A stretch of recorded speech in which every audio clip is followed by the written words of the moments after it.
زلالة وكل زلالة في النار.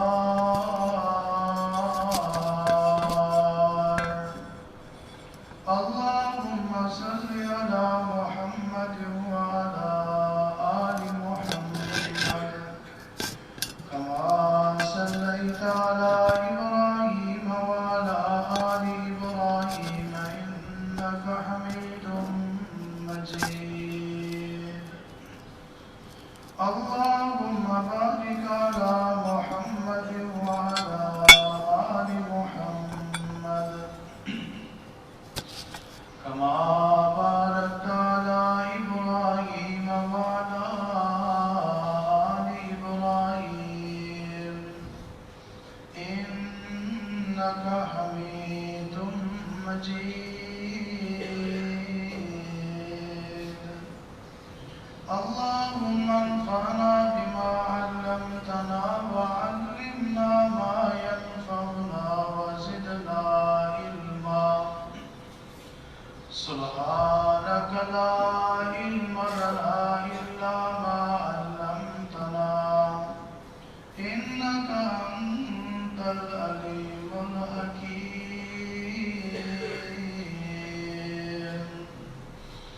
أعوذ بالله السميع العليم من الشيطان الرجيم.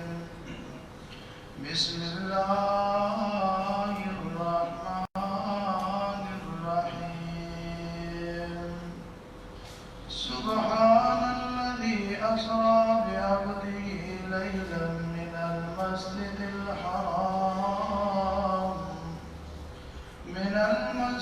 الحرام إلى المسجد الأقصى الذي باركنا حوله لنريه من آياتنا إنه هو السميع البصير.